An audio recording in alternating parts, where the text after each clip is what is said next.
자, 황기식의 국제시장, 국제뉴스를 좀 정리해드리겠습니다. 동아대 국제전문대학원 황기식 교수 전화 연결돼 있습니다. 교수님 안녕하십니까? 안녕하십니까? 네, 안녕하십니까? 예, 러시아 흑해에 지금 곡물 수출 협력이 이루어져서 어느 정도 지금 우크라이나에서 곡물이 나가고 있는데 요게 협력이 중단될 상황, 그래서 세계 곡물 시장이 다시 불안해지고 있다. 소식 전해주실까요?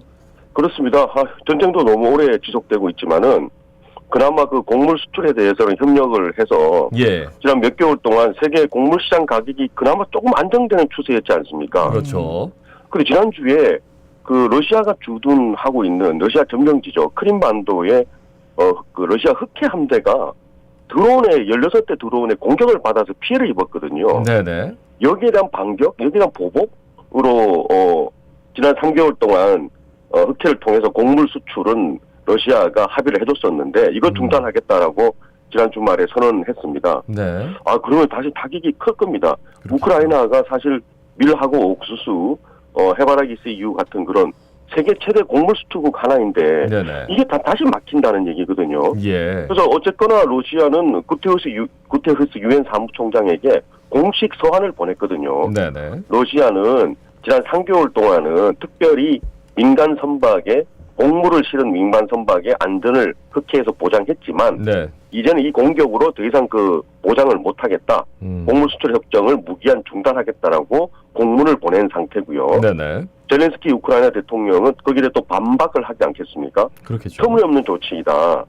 이 다시 식량을 무기화하고 기약 게임, 헝거 게임을 벌이고 있는 거 아니냐라고 비난 성명을 발표했습니다.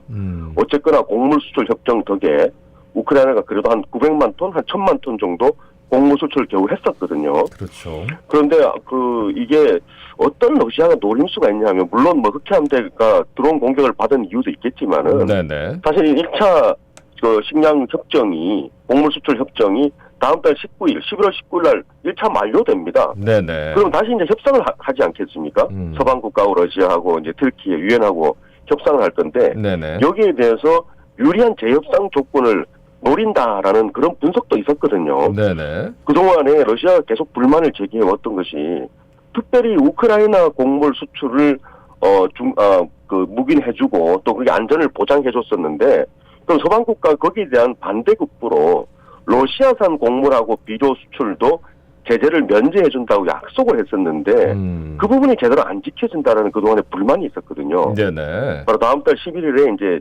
19일에 재협상을 앞두고 유리한 고지 이런 불만들을 미리미리 제기하면서 좀 협상에서 유리하게 결과를 얻으려는 어떤 그런 노림수도 있다고 생각을 합니다. 예. 네.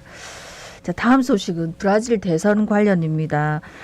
노동자의 대부로 불리는 룰라냐 아니면 남미의 트럼프로 불리는 보소나루냐 해서 관심이 많았었는데 지금 어떻게 결과가 발표가 됐습니까? 예, 지금 한 30분 전부터 지금 그 속보로 나오고 있습니다. 네네. 어떤 그 결론은 노동자 대부라고 불리는 룰라 전 대통령이 아주 박빙 차이로 당선된 걸로 지금 속보가 나오고 있습니다. 네네. 50.8%를 얻었다라고 지금 집계가 나오고 있거든요. 그 룰라 전 대통령이 50.8, 마지막까지 경쟁했던 현직 대통령, 보소나루 대통령, 남미의 트럼프라는 별명을 가지고 있는 예. 보소나루 대통령도 마지막까지 추격을 해서 49.2%를 얻었다고 나오고 있습니다. 예. 그럼 50.8 대 49.2%니까 상당히 박빙이었다고 볼 수가 있고요. 예. 여론조사 결과, 어제 저녁까지 계속해서 여론조사 결과를 분석을 해보는 기사들이 많이 나왔는데, 예. 여론조사 결과에서는 보소나루가 44% 정도에 그쳤거든요. 네. 근데 마지막 결과는 49%까지 따라붙었으니까, 과연 궁금해했었던 소위 샤이 보소나루, 네네. 즉 너무 우파 대통령, 트럼프 이미지를 가지고 있는 우파 대통령을 나는 지지한다라고 얘기를 못했던 그런 좀 부끄러운 유권자들이 네네. 많이 숨어 있나라고 이 사람들이 과연 투표장에 직접 많이 갈 거냐라는 그런 분석이 많이 있었거든요. 예. 진짜로 샤이 보소나루가 그 5% 이상씩이나 있었습니다. 그러네요. 네, 상당히 많이 투표장에 갔다고 볼 수 있고 그렇다면 이제 남은 것은 어쨌거나 투표는 끝났으니까 브라질 역사상 첫 3선 대통령이 됐거든요. 룰라 룰라 대통령이요. 대통령. 네. 예, 예. 2003년부터 2010년까지 8년을 집권하고 그때 그 후에 뇌물수수하고 돈 세탁 같은 어떤 그런 혐의로 유죄 판결을 받아서 10년 이상 그 현직의 그 선거에 다시 나오지 못했었거든요. 네네. 그러다 이번에 다시 나와서 또 당선됐으니까 최초로 3선 대통령이 됐습니다. 남아있는 브라질의 어떤 앞날은 룰라 대통령이 해결해야 될 게 많이 있습니다. 2억 명이 넘는 남미의 그 큰 대국인데 빈곤 경제 문제라든지 그리고 또 그 양극화 문제라든지 네네. 그리고 보소나루 대통령이 현직 대통령이 이번에 낙선하게 된 가장 큰 이유도 이 코로나19에 다른 남미 국가나 다른 국가들에 비해서 너무 브라질이 대응을 늦게 하고 정책이 좀 늦었다라는 그런 비판을 많이 받았었거든요. 예, 예. 이런 부분에 대해서 과연 어떤 그 행정 능력을 보여줄지 앞으로 좀 다시 돌아온 룰라 대통령 예, 지켜봐야 될 것 같습니다. 보소나루 대통령이 정말 극우적인 성격이 참 많은 대통령인데 49%나 얻었다. 야, 이렇게 되면은 선거 끝나고 나서도 정말 많이 이념적인 대립이 있지 않을까라는 생각이 듭니다만. 다음 소식은 낸시 펠로시 미 하원 의장. 이분 남편이 이제 자택에서 습격을 받아가지고 그래서 뭐 지금 트라우마를 겪고 있다. 뭐 이런 얘기도 나오던데. 요게 또 중간 선거 최대 이슈가 될 수도 있다. 이런 예상이 나오고 있군요. 그렇습니다. 11월 달에 이제 중간 선거가 있었고 얼마 남지도 않았습니다. 이게 가장 최대 이슈가 될 거라고 보고 있고요. 예. 남편이 그 폴 펠로시가 자택에 혼자 있다가 마침 낸시 펠로시 현직 하원 의장은 워싱턴에 회의에 가 있었습니다. 예, 예. 마침 자택을 비우고 있었는데 44세 된 극우주의자 데이비드 테파페라는 범인이 집에 들어와가지고 어떻게 예. 들어왔는지는 모르겠습니다. 집에 들어와서 Where is Nancy? 낸시 어딨냐고 찾다가 못 찾으니까 남편 폴 펠로시를 망치로 머리를 가격하고 그리고 도망갔다가 이제 체포당한 사건이 있었습니다. 지난 주말에. 네. 남편은 다시 마침 다행스럽게 수술받고 생명에는 지장이 없다라는 보도가 나오고 있습니다만은 저는 이게 이런 사건이 주는 의미가 크다고 생각을 합니다. 바로 작년에 트럼프 지지자들이 연방의사당을 습격하는 큰 사건이 있지 않았습니까? 그렇죠. 그것도 다시 그 선거 불복이었거든요. 네네. 그 선거 결과를 도저히 못 믿겠다라는 거거든요. 이념적으로 반대편에 서 있거나 아니면 선거로서 선출된 공무원들이나 공권력에 대해서 그 반박하면서 공개적으로 공격을 하는 사태가 벌어지고 있지 않습니까? 네네. 그러면 이게 사실 트럼프 대통령 당선 전인 5년 전하고 비교해 봤을 때 작년에 이렇게 정치인을 협박하거나 테러하거나 국가기관을 테러하는 일이 9,600건이나 있었거든요. 작년 한 해에. 그럼 트럼프 대통령 당선 전인 5년 전보다는 10배 이상 증가했다는 수치입니다. 네네. 그렇다면 이번 중간선거도 이런 일이 또 벌어지지 않을까.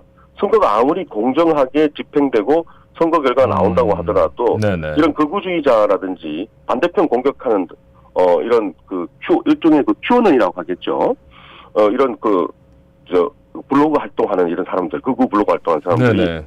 선거의 결과에 불복한다면은 또 이런 일이 벌어지지 않는다는 법이 없고 저는 또 걱정이 되는 것이 이미 중간선거 한 달도 안 남긴 지금 이 시점에서 예. 중간선거 관련해서 사전 소송이 100건이 넘게 지금 이미 소송이 벌써요? 진행되고 있습니다. 중간선거 못 믿겠다. 이미 사전 투표나 조기 투표, 우편 투표 같은 경우에는 준비를 마쳤지 않겠습니까? 예, 예. 그런 준비를 마친 게 투표 기기도 문제가 있고 우편 투표 용지 인쇄에도 문제가 있다라고 사전 소송을 100건 넘게 지금 소송을 진행 중에 있거든요. 예, 예. 그렇다면 선거가 끝나도 선거 결과에 대해서 지난번 그 대통령 선거 결과 불복 시위라든지 이런 일이 벌어지지 않는다는 보장이 없다고 생각합니다. 예, 이거 주의 깊게 좀 지켜봐야 될 사건입니다. 예. 네. 자, 다음 소식은 세계 최대 이민자 천국으로 불리는 캐나다가 이제 20년 내에 이민자 비율이 30%를 돌파할 걸로 예측된다고요? 아유, 대단합니다. 이민자 비율이 30% 돌파한다는 것은 상당히 큰 의미가 있지 않겠습니까? 예. 캐나다 통계청이 지난 주말에 발표를 했는데 캐나다 인구가 한 3,700만 명 정도 되거든요. 그 중에서 830만 명이 이민자입니다. 예. 그렇다면 4명 중 1명꼴이 되지 않겠습니까? 일단 G7 국가, 규모가 좀 큰 국가 중에서는 가장 비율이 높고 전 세계적으로 확대해봐도 유럽의 작은 소국들, 룩셈부르크라든지 스위스 같은 이민자 비율이 30%, 40%에 달하는 그런 국가들보다는 조금 낮습니다만은 예. G7 국가 중에서는 상당히 높습니다. 작년 한 해만 하더라도 캐나다에서 44만 명이 영주권을 취득했습니다. 한국 분들도 캐나다로 많이 이민 가시잖아요. 예. 그런데 캐나다에서는 이런 이민자 비율이 이렇게 4명 중에 1명 꼴이고 현재 25%좀 되는데 네네. 앞으로 20년 내에 30%까지 끌어올리겠다라고 하는 거에 반대하십니까? 찬성하십니까? 이러니까 캐나다 시민들이 70% 정도가 찬성한다. 이민이 확대돼도 좋고 네네. 긍정적이다. 우리는 정부의 이민 제도를 신뢰한다. 그 이유는 이민자들의 학력 수준도 상당히 높고 경제적 능력도 높기 때문에 우리 캐나다에 들어와서 손해볼 것이 없고 급속도로 고령화가 진행되고 있는데 이민자를 많이 받아들이는 것이만이 캐나다 인구를 유지하는 비결이다. 이렇게 대답을 했거든요. 네네. 그렇다면은 좀 이 부러운 마음도 있고요.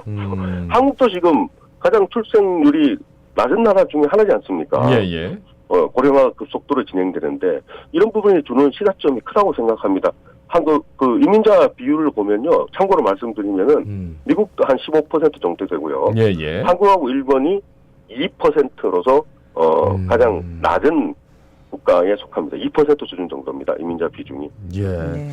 정말 그 캐나다는 좀 이례적이네요. 그죠? 예. 이민자 확대에 대해서 시민들 70%가 긍정적인 반응이다.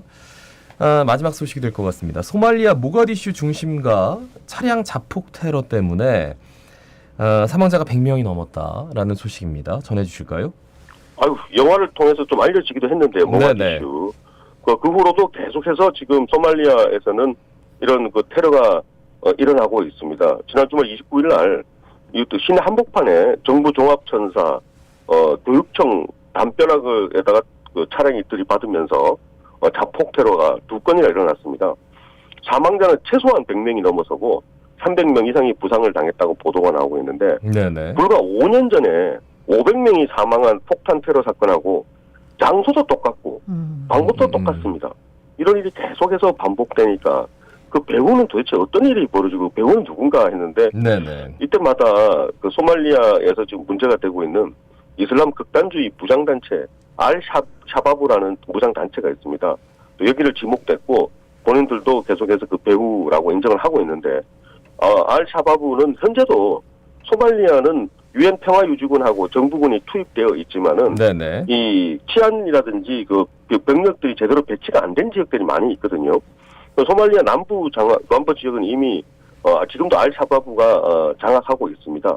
그래서 보유 병력 수만 명이 넘으니까 유엔 평화유지군하고 소말리아 정부군하고 여전히 내전을 벌인다거나 전쟁 수준의 전투를 벌일 만한 병력들을 보유하고 있거든요. 네네. 그래서 지금도 평화유지군이 조금 물러가거나 정부군이 조금만 물러가면은 그 지역을 바로 샤바브가 장악하는 그런 일이 계속 벌어지고 있습니다. 그 장악하고 나면은 그 지역에 극단적인 이슬람식 통치를 펼치기 때문에 이 소말리아 국민들은 내전 전쟁으로도 고통을 겪고 또 샤바브가 장악을 할까 또 두려워하고 장악하는 지역은 또 극단적인 통치가 이루어지고 이런 슬픈 일이 계속 반복되고 있습니다. 예. 네. 국제뉴스 오늘 여기까지 듣습니다. 고맙습니다. 고맙습니다.